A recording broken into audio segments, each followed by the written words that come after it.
This determination, discipline, devotion and determination lead to success, it is universal truth.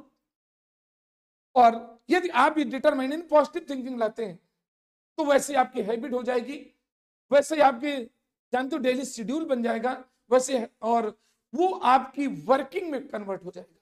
तो means पहली चीज मैंने आपको बताया कि आप पॉजिटिव थिंकिंग रखते हैं और जो आपको प्रमोट कर सके उन्हीं के कंबाइन, उनके टच में रहिए, जो प्रमोट कर सकते हैं। अरे तुम कर सकते हो, डेफिनेटली।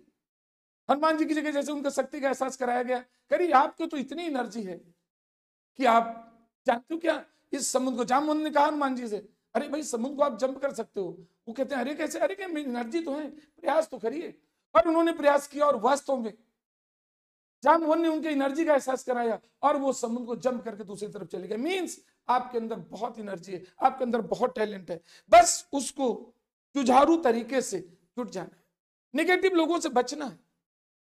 मीन्स नेगेटिव लोग क्या होते हैं, आपको कंसंट्रेशन से डिस्ट्रैक्ट कराते हैं, किसी दूसरे टॉपिक पे ले जाते हैं, या कोई तुम्हें प्रमोट कर रहा है तो उसको कहते हैं प्रमोट नहीं कर रहे हैं, वो अपने लिए कुछ कर रहे होंगे, है ना? ऐसे लोगों से आपको कट ऑफ करके रखना है। कब? जब तक एग्जामिनेशन हो, क्योंकि निगेटिव थिंकिंग आएगी, that will distract for your preparation, right. और इसके बाद फोर्थ पॉइंट है योर पैटर्न ऑफ स्टडी। आपका स्टडी पैटर्न क्या होना चाहिए? डियर स्टूडेंट, स्टडी पैटर्न बहुत जरूरी है। स्टडी पैटर्न को हमने सिस्टमेटिक तरीके से नहीं लिया तो आपका जानते हो आप क्या फेस करेंगे? मच वर्क लेस प्रोडक्शन, यानी वर्क ज्यादा कर लेंगे लेकिन आउटपुट नहीं मिल पाएगा। मींस आपका सबसे पहला काम तो यह है कि जो स्टडी है उसको सिस्टमेटिक तरीके से करना है। आप केमिस्ट्री में बता रहा हूं, आपका जो फिजिकल है, ऑर्गेनिक है, इनऑर्गेनिक है। फिजिकल में जो न्यूमेरिकल्स है, रिटन वर्क है, ऑर्गेनिक में जो रिएक्शन है, रिटन वर्क है, रिएक्शन मैकेनिज्म है, रिटन वर्क है। क्लियर? तो इन चीजों को, ये रिटन वर्क आप पढ़ने के बाद पढ़ रहे हैं लेकिन उसको प्रैक्टिस करके देखिए। रिटन वर्क कब करना है? ये आपको सिस्टमेटिक करना पड़ेगा। यदि लेट आवर यदि हम पढ़ रहे हैं तो हम रिटन वर्क ही करेंगे। न्यूमेरिकल पोर्शन है उसको करना है हमें, रिएक्शन मैकेनिज्म का पोर्शन करना है, मींस रिटन वर्क। और रिटन वर्क कब करना है, कैसे करना है? दूसरा तरीका, दूसरा जो पॉइंट है, रिटन के बाद लर्निंग वर्क। रिटन प्रैक्टिस तो आप जरूर करेंगे लेकिन learning work, dear student, chemistry एक लर्निंग सब्जेक्ट होता है, लर्निंग बेस्ड सब्जेक्ट है। अर्ली मॉर्निंग आप जग करके 2 आवर्स तक, 3 आवर्स आपको केमिस्ट्री की लर्निंग पॉइंट देखना है। लर्निंग मींस आपको रिएक्शन देखना है, नेम रिएक्शन देखना है, इंटर कन्वर्जन में रीजेंट्स को देखना है, रीजेंट सारे याद होना चाहिए, नेम रिएक्शन याद होनी चाहिए, इनऑर्गेनिक की टर्मिनोलॉजी सारी याद होनी चाहिए, फिजिकल के सारे रूल्स ये जितने याद होना चाहिए। तो ये लर्निंग वर्क हो गया, रिटन वर्क हो गया। और इससे भी ज्यादा इंपॉर्टेंट आपका जानते हो क्या है? After study thinking criteria. This is one of the most important for you, क्योंकि अधिकतर स्टूडेंट वर्क करते रहते हैं और उन्हें ऐसा लगता है कि बहुत समय तक मैंने वर्क किया और बुक, जब तक उनके सामने बुक रही, पेज पलट करके देखते रहे, बहुत अच्छी किया, रिटर्न वर्क किया, लर्निंग किया और बुक बंद कर दिया और रिलैक्स फील कर दिया, अपने आप को रिलैक्स हो गया, उसे कट ऑफ कर लिया। No, this is the main reason for not scoring well in examination. Student hard work करने के बाद भी स्कोर नहीं कर पाता है, लर्न नहीं कर पाता है, कॉन्फिडेंस लेवल नहीं बढ़ा पाता है, उसके पीछे एक ही कारण है, आफ्टर थिंकिंग क्राइटेरिया। जो आपकी स्टडी को सबसे बेस्ट और जानते हो टॉप रैंक पे पहुंचा सकती है, आपकी स्कोर 100% स्कोर 1 मार्क्स भी डिटेक्ट नहीं हो सकता है। क्या स्टूडेंट, आपने पूरे दिन जो भी पढ़ा, सब कुछ केमिस्ट्री की बात करूं, आपने सब कुछ पढ़ा और इसके बाद when you are going to sleep 1 hour, जब जिस समय भी सोते हैं उसके 1 hour पहले स्टडी आप बुक्स बंद कर लीजिए और आप लेट जाएं, बिस्तर में पहुंच जाए रिलैक्स के मूड में, तुरंत सोना चाहिए। आपको ये देखना है कि मैंने आपका क्या पढ़ा, कौन कौन चैप्टर पढ़े आज, कितने चैप्टर, पहले तो आप ऑल इन पूरा चैप्टर सब्जेक्ट में देख लीजिए कि मैंने कौन कौन से कितने चैप्टर हैं, उनमें कौन कौन से चैप्टर हमारे अभी तक तैयार हो गए और कौन चैप्टर तैयार नहीं हो पाए, किन चैप्टर में हमें डाउट ज्यादा है और किन चैप्टर में हमारी पोजीशन स्ट्रॉन्ग, वो कौन से चैप्टर हैं जिनमें मुझे डर लग रहा है और वो कौन से चैप्टर हैं जो हमारे कॉन्फिडेंस लेवल को, हमारी स्टडी लेवल को स्ट्रांगली बिल्ड कर रहा है। ओके, वो कौन से टॉपिक हैं जो हमारी इन्फिनिटी कॉम्प्लेक्सन को बढ़ा देते हैं। स्टूडेंट ने आप बिस्तर में पढ़े हैं, रिलैक्स मूड में हैं और सोच रहे हैं, चैप्टर बाद फिर आप टॉपिक में आ जाइए। सपोज फॉर एग्जांपल आप D and F block inorganic chemistry में आए, तो उसमें देखते हैं कौन कौन से हैं, किन किन टॉपिक को हमें देखना चाहिए। हो सकता है सबसे पहले शुरुआत होती है कि ट्रांजिशन एलिमेंट क्या होते हैं, फर्स्ट ट्रांजिशन सीरीज क्या है, कौन से एलिमेंट ट्रांजिशन कंपाउंड का फॉर्मेशन करते हैं। ठीक है, ट्रांजिशन जो फर्स्ट ट्रांजिशन सीरीज है उसमें कौन कौन से एलिमेंट है, उनके कौन कौन से कंपाउंड है, टर्मिनोलॉजी कौन कौन से जरूरी है, ionisation enthalpy, electron gain enthalpy, atomic radius, enthalpy of atomization, okay, catalytic working, complex formation tendency, KMnO4, K2Cr2 7, इनकी प्रिपरेशन प्रोसेस, इनका हीटिंग इफेक्ट, रिएक्शन कौन सी थी। मींस पहले आप टॉपिक याद करते जाएंगे कि KMnO4 को भी पढ़ना है, हीटिंग इफेक्ट और केमिकल प्रॉपर्टीज, K2Cr2 7 को भी पढ़ना है, फिर हमें लेंथेनाइट और एक्टिनाइट के बारे में पढ़ा, टॉपिक याद करते चले जाइए। इसी तरह से आप जो भी आगे है कोऑर्डिनेशन केमिस्ट्री पहुंच गए तो तुरंत याद आना चाहिए कि उसमें क्या क्या है। पहले types of coordination entities, types of ligands, okay, और इसके बाद उनमें जो हम पढ़ रहे हैं थेरीज में आते हैं। वर्नर थ्योरी क्या थी, वर्नर थ्योरी किसके बारे में एक्सप्लेन करते हैं। फिर आगे क्या है तो तुम्हें कुछ याद ही नहीं आ रहा है, अचानक आ गया आइसोमेरिज्म था, IUPAC थी, आइसोमेरिज्म स्ट्रक्चरल और स्टीरियो। अब उसमें ज्योमेट्रिकल कौन सी थी, ऑप्टिकल कौन सी थी, उनके कंडीशन क्या थी कैटेगरीज की। मींस हो सकता है आपको टॉपिक ही नहीं आता, ये कंडीशन देखते चले गए, आगे पहुंचे VBT था। VBT की लिमिटेशन क्या थी, VBT कहां तक होता है, बॉन्डिंग ऐसे सेंटर एटम जिनमें bonding electron pair non bonding है, VBT किसमें अप्लाई होती है, टेट्राहेड्रल, ऑक्टाहेड्रल, स्क्वायर पिरामिडल। मैंने पूरी VBT के बारे में कंडीशन और लिमिटेशन, CFT कंडीशन और लिमिटेशन, मींस एक एग्जांपल के तौर पे बताया। ऑर्गेनिक पहुंच गए तो एल्डिहाइड कीटोन आपने देखा, और एल्डिहाइड कीटोन देख रहे हैं तो आपको नजर आना चाहिए कि कौन कौन से थे एल्डिहाइड कीटोन में, कॉमन क्या थी, कौन सी इलेक्ट्रोफिलिक रिएक्शन थी, कौन न्यूक्लियोफिलिक एडिशन रिएक्शन थी, कौन न्यूक्लियोफिलिक सब्स्टिट्यूशन रिएक्शन थी, किसमें था, सेमी कार्बोजाइड के साथ रिएक्शन क्या थी, अल्कोहल के साथ रिएक्शन क्या थी, अमाइन के साथ रिएक्शन क्या थी, सेमी कार्बोजाइड के साथ रिएक्शन क्या थी। मींस हर चैप्टर के जितने चैप्टर हैं उन चैप्टर के टॉपिक कुछ याद रहेंगे, कुछ याद नहीं रहेंगे।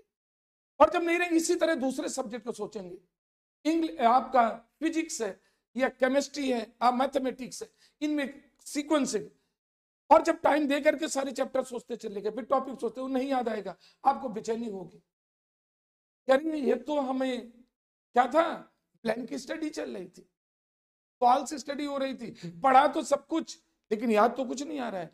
मींस वो आपकी रियलिटी को रियलाइज करेगा, इट मींस हम जो पढ़ रहे थे उसका इनपुट कुछ नहीं आ रहा, आपको बड़ी बेचैनी होगी, परेशानी होगी, और आपको ऐसा लगेगा।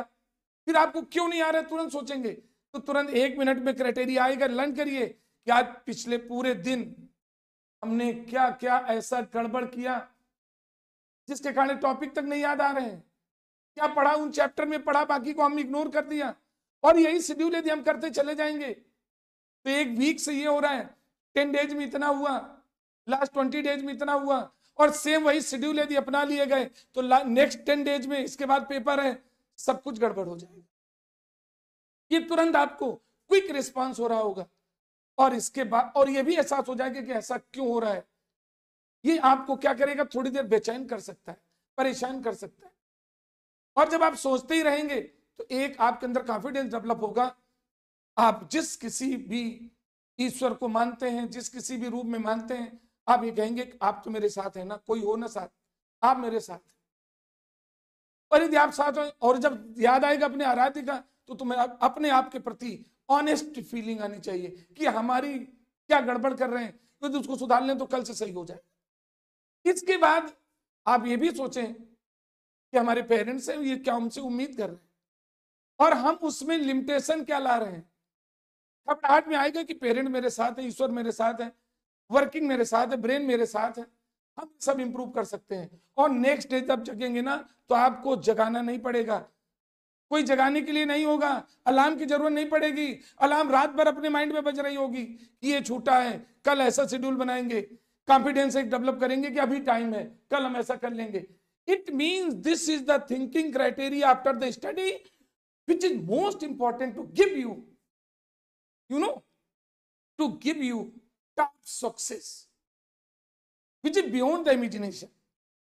तो ये था after thinking any study schedule, जो बहुत जरूरी था। और इसके लिए एक चीज और ध्यान रखना चाहिए, सब्जेक्ट जब पढ़ना शुरू करें डियर स्टूडेंट्स, तो उसमें सबसे जो इजी टॉपिक है, जो चैप्टर शुरू करें, चाहे केमिस्ट्री हो, चाहे फिजिक्स हो या मैथमेटिक्स हो, केमिस्ट्री में फिजिकल हो या ऑर्गेनिक हो या इनऑर्गेनिक हो, उनमें सबसे इजी टॉपिक पढ़ना शुरू करें। जो सिंपल डेफिनेशन है, जो इजी टॉपिक है, इजी क्वेश्चंस हैं, इजी न्यूमेरिकल्स हैं, इजी रिएक्शंस हैं, इजी थ्योरिकल पार्ट है, इजी आपका असर्शन एंड रीजन है, इजी एमसीक्यू है। इससे जानते हो क्या होगा, आपका इंटरेस्ट बढ़ेगा, आपका कॉन्फिडेंस लेवल बढ़ेगा। और जब इंटरेस्ट डेवलप हो जाता है, कॉन्फिडेंस लेवल पॉजिटिव हो जाएगा, आपकी थिंकिंग पॉजिटिव हो जाएगी, तो जानते हो दुनिया की कोई भी ऐसा वर्क नहीं है, कोई भी ऐसा क्वेश्चन नहीं है जो बहुत आसानी से आप अटेम्प्ट ना कर सके। क्योंकि हम जैसा सोचते हैं वैसे हमारी क्या माइंड में विचार आते हैं, और जैसे विचार आते हैं वो मेरी हैबिट में आता है, और जब हमारे हैबिट में आता है तो वही हम रिप्रेजेंट करते हैं। ओके, तो इस चीज को ध्यान रखना चाहिए। ये स्टडी शेड्यूल है, और इस समय किसी भी कंडीशन में आपको ऐसा कुछ नहीं करना है, ऐसा कुछ बिहेव नहीं करना है जो आपके अंदर फ्रस्ट्रेशन, आपके अंदर इरिटेशन, ओके, फ्रस्ट्रेशन इरिटेशन ये दोनों डेवलप होते हैं। ठीक, जानते हो क्या है, हमारे बॉडी में जो इस तरह के होते हैं तो ग्लैंड सीक्रेशन कहीं बढ़ता है घटता है, जो हमें डिसबैलेंस कर देता है। अतः स्ट्रेस बिल्कुल जीरो करके चलना है, फ्रस्ट्रेशन बिल्कुल लाना नहीं है। आपको इस तरह आचरण बिहेव में बहुत कूल रहना है, बहुत कूल रहना है, यानी सीखने की मुद्रा में रहना है, सिखाने की मुद्रा में नहीं। ठीक है, ऑब्लाइज करने की मुद्रा में रहना, ऑब्लाइज कराने की मुद्रा में नहीं। ओके, ये आपको विशेष ध्यान रखना है ड्यूरिंग दिस प्रिपरेशन। और अगला पॉइंट बहुत जरूरी है, क्लासिफिकेशन लेवल ऑफ क्वेश्चंस। कैसे तैयारी करें, क्लासिफाइड कैसे करें। डियर स्टूडेंट्स, आपको अच्छी तरह मालूम होना चाहिए, जब स्टडी पैटर्न में पहुंचेंगे, कुछ सब्जेक्ट हो, केमिस्ट्री को लेके चलिए, फिजिकल ले लो, ऑर्गेनिक ले लो, इनऑर्गेनिक ले लो, या मैथमेटिक्स या केमिस्ट्री ले, फिजिक्स ले लें। डियर स्टूडेंट, आप अपने पूरे सिलेबस को पहले तो ये देख लीजिए, जो एक सब्जेक्ट आया जैसे केमिस्ट्री आया, तो उसमें देखिए आपका कौन सा पोर्शन वीक है। फिजिकल, ऑर्गेनिक, इनऑर्गेनिक में वीक क्या है, फिजिकल वीक है, ऑर्गेनिक वीक है या इनऑर्गेनिक वीक है, इनमें आपको ध्यान देना पड़ेगा, पहले कैटेगरी करना पड़ेगा। फिर चैप्टर देखिए कौन से चैप्टर इजी है और कौन से चैप्टर कॉम्प्लिकेटेड है, और इसके आधार पर आप ये वर्क करिए। इजी, मोस्ट इजी है, उनको एक कैटेगरी में पहले चैप्टर इजी फिल्टर कर लीजिए, फिर इजी चैप्टर फिल्टर कर लिया, फिर उनके इजी टॉपिक फिल्टर कर लीजिए। इसके बाद मॉडरेट, मॉडरेट मीन्स जिनमें थोड़ा सा वर्क करते हैं तो आसानी से कर ले जाते हैं, ज्यादा बहुत ज्यादा आपको स्ट्रेस फेस नहीं करना पड़ता है, वो मॉडरेट क्वेश्चन है, ना इजी ना कॉम्प्लिकेटेड, थोड़ा वर्क करने, थोड़ा प्रयास करें, आप अटेम्प्ट कर ले जाते हैं। उनको एक कैटेगरी में बना लीजिए हर सब चैप्टर के, फिजिकल हो, ऑर्गेनिक या इनऑर्गेनिक। और तीसरी कैटेगरी कौन है, कॉम्प्लिकेटेड। कॉम्प्लिकेटेड मींस ये वही चैप्टर है, ये वही टॉपिक है जो आपके कॉन्फिडेंस लेवल को धड़ाम कर देते हैं। आप घबरा जाते हैं, परेशान हो जाते हैं, आप प्रसन्नचित मुद्रा, आपकी जानते हो क्या होता है, आप जो ग्लैडनेस दिखना चाहिए चेहरे में, हैप्पीनेस दिखना चाहिए, वो सैडनेस में कन्वर्ट हो जाती है उन चैप्टर के नाम आते ही, उन टॉपिक के नाम आते ही। डियर स्टूडेंट, वो कॉम्प्लिकेटेड टॉपिक है। अब इनमें तीनों को पहले फिल्टर कर लेना चाहिए, आपके माइंड में रहना चाहिए। किसी ने पूछा, आपने तुरंत जवाब दिया, पूछता कौन है, आप अपने आप में पूछिए, अपने आप में जवाब दीजिए। Okay, it means most easy, complicated, moderate और कॉम्प्लिकेटेड। जो मोस्ट इजी है डियर स्टूडेंट, दिन में उनको एक बार देख लीजिए, वन टाइम देखना ही है, टाइम निकाल करके। लेकिन जो मॉडरेट हैं डियर स्टूडेंट, कम से कम दिन में उन्हें 2 बार देखने का प्रयास करिए। आप देखते चले जा रहे हैं, बड़े थारोली ना पढ़ रहे हो। और जो कॉम्प्लिकेटेड हैं जो टॉपिक चैप्टर, जो चैप्टर है और कॉम्प्लिकेटेड है, ध्यान दीजिए कि उनके लिए पर डे आपको, पर डे हर कंडीशन में स्पेशली 2 आवर्स देना ही है, 2 आवर्स देना ही है। ये आप बिल्कुल माइंड में बसा लीजिए। ये आपके, जब तक ये नहीं करोगे आप बहुत अच्छा नहीं कर सकते हो।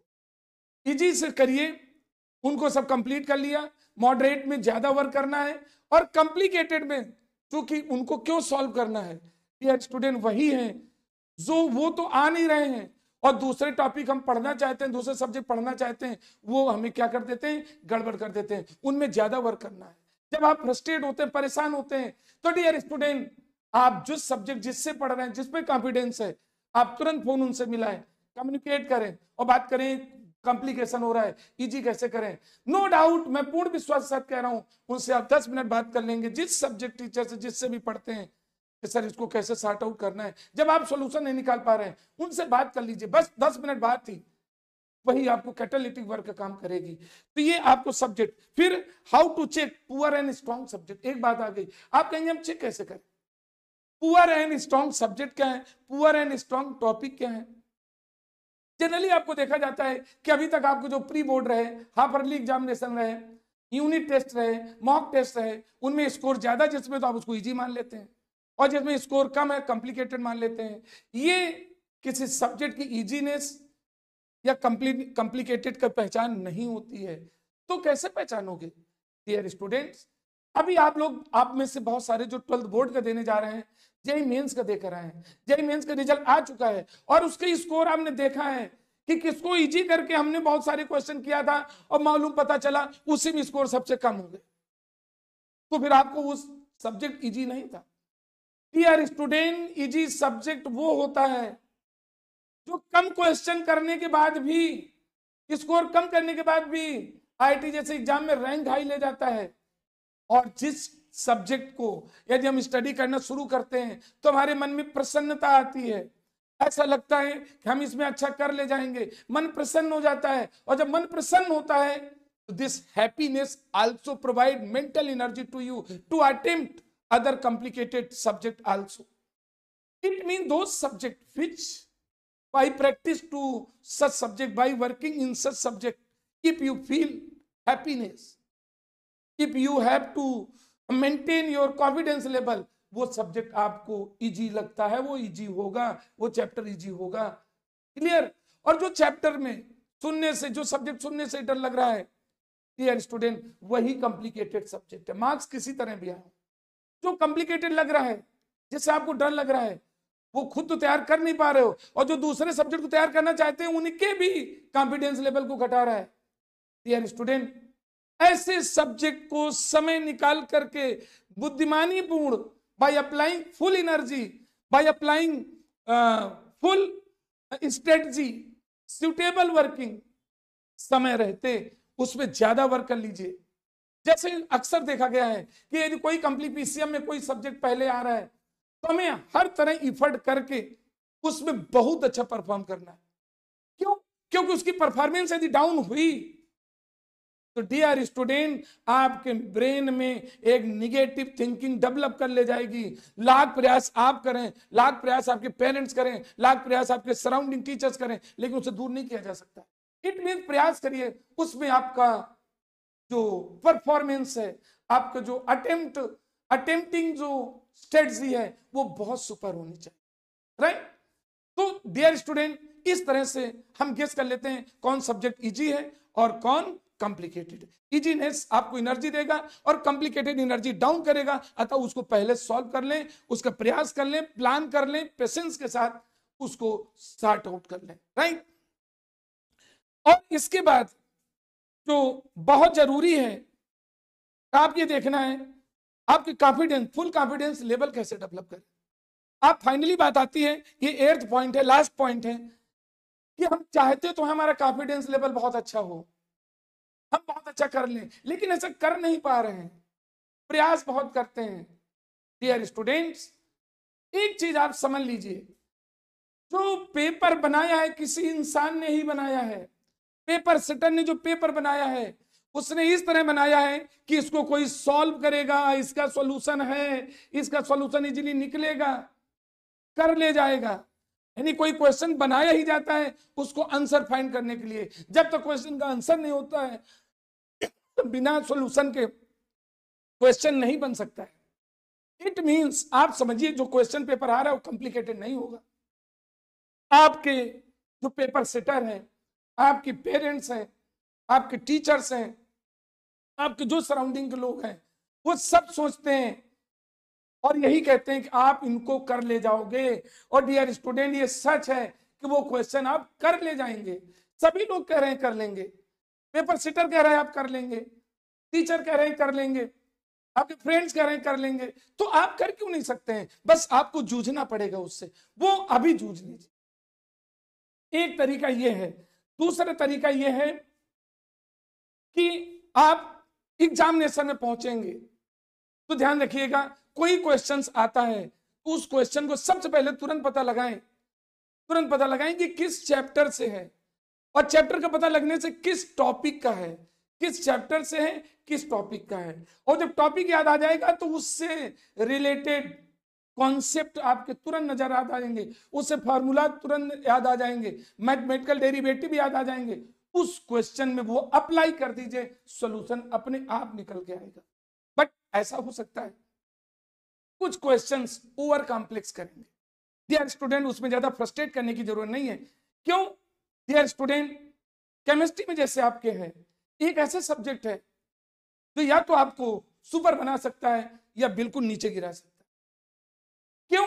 क्योंकि जरा भी डिप्रेस हो गए हैं, लर्निंग बेस्ड सब्जेक्ट है, कंसेप्चुअल सब्जेक्ट है, एक्सेप्शनल सब्जेक्ट है, यदि इसमें थोड़ा सा घबरा गए तो आप एग्जामिनेशन में सर पीटेंगे बैठ करके, फ्रीज सा हो जाएगा, कुछ भी याद नहीं आएगा, जो लर्न करके गए हैं वो जीरो हो जाएगा, सब कुछ आते हुए भी नहीं कर पाएंगे। इट मीन जो कॉम्प्लिकेटेड क्वेश्चन उसको छोड़ दीजिए। Section A, section B, section C, section D as well as section E, चारों जितने पांचों सेक्शन है सब में टाइम मैनेजमेंट कर लीजिए। किस सेक्शन में कितना टाइम देना है, सेक्शन ए में कितना टाइम देना है, सेक्शन बी में कितना टाइम देना है, सेक्शन सी में कितना टाइम देना है, सेक्शन डी में कितना टाइम देना है, सेक्शन ई में कितना टाइम देना है। उनके नंबर ऑफ क्वेश्चंस और नंबर ऑफ मार्क्स वेटेज के आधार पर टाइम डिसाइड कर लीजिए। और ये टाइम मैनेजमेंट अभी आपको प्रैक्टिस करना है, सैंपल पेपर के साथ, घड़ी को देख करके।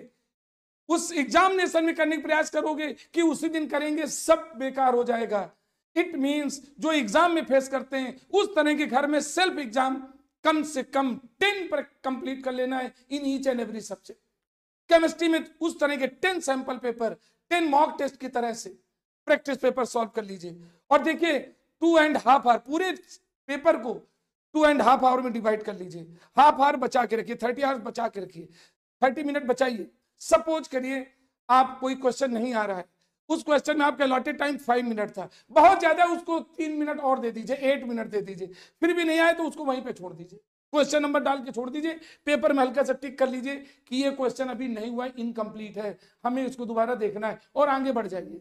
इससे क्या होगा, फ्रस्ट्रेशन से बच जाएंगे। और फ्रस्ट्रेशन से बचे, इरिटेशन से बचे तो डिप्रेशन में नहीं जाओगे और पेपर आसानी से करते चले जाएंगे। जो टाइम मैनेजमेंट है, उस टाइम में क्वेश्चन को अटेम्प्ट करने का प्रयास करिए। और नहीं आ रहा है तो उसे 2-3 मिनट ज्यादा दे दी, नहीं फिर भी नहीं आ रहा है तो उसको वहीं पे छोड़िए, आगे बढ़ जाइए। और 230 मिनट में जब पूरा पेपर हो जाए तो डियर स्टूडेंट इस तरह के 2-4 क्वेश्चन आपको मिलेंगे, 4 क्वेश्चन होंगे, 5 क्वेश्चन होंगे जो नहीं कर पाए होंगे। 230 हो गया, मींस 95% पेपर कंप्लीट कर चुके, 5% बचा। अब आपका कॉन्फिडेंस लेवल पहले से कई गुना ज्यादा होगा। ओके, इन्फेरिटी कॉम्प्लेक्सन दूर भग चुका होगा और कॉन्फिडेंस हो, पॉजिटिव हो जाए तो इंसान दुनिया के हर कठिन से कठिन काम को मुस्कुराते हुए कंप्लीट कर सकता है और दुनिया की बेस्ट सक्सेस उसका कदम चूमे। आप उन क्वेश्चन को दोबारा करने का प्रयास करिए और फिर देखिए किस चैप्टर, क्योंकि आपके पास 30 मिनट होगा, पेपर कर चुके होंगे, कोई डर नहीं होगा। और उन चैप्टर में जाइए, कॉन्सेप्ट पे जाइए, अप्लाई करिए। पूरा सॉल्यूशन नहीं आ रहा तो कॉन्सेप्ट अप्लाई करिए, सॉल्यूशन अपने आप आ जाएगा। ये स्ट्रेटजी आपको अभी से अप्लाई कर देना है। केमिस्ट्री में 10 सैंपल पेपर डियर स्टूडेंट, मैं प्रयास करूंगा कल ये जो 10 सैंपल पेपर हैं अपने साथ रह करके देखिए उतने मिनट में आप सॉल्व करें कि नहीं, कौन टॉपिक आप कॉम्प्लिकेटेड है सॉल्व कर पा रहे कि नहीं, ये प्रैक्टिस में लाऊंगा। तो डियर स्टूडेंट, ये थे आपके टिप्स, इनको यदि फॉलो करते हैं आपके मार्क्स 100% होंगे। फाइनली मुझे कहना पड़ेगा, जानते हो ना, जब ट्रेन किसी ऊंचाई पे चढ़ रही होती है तो उसने बड़ी परेशानी होती है, क्योंकि ऊंचाई में चढ़ना है, बहुत पीछे भार उसके होता है, बहुत सारे कंपार्टमेंट होते हैं, जुड़े होते हैं, इंजन में बहुत क्या है एनर्जी पड़ रही होती है, बट उसकी आवाज आती, I think I can, I think I can. और जब चढ़ाई पे चढ़ करके नीचे रिलैक्स होकर के इंजन उतर रहा होता है तो आवाज ध्यान से सुनिए तो आता है, I thought I could, I thought I could, यानी मैंने सोचा था मैंने कर लिया। डियर स्टूडेंट, यही आपके साथ होगा। फाइनली अपने आप से कहिए, sea can dry mountain can fly, sea can dry mountain can fly, other can forget can. Thank you.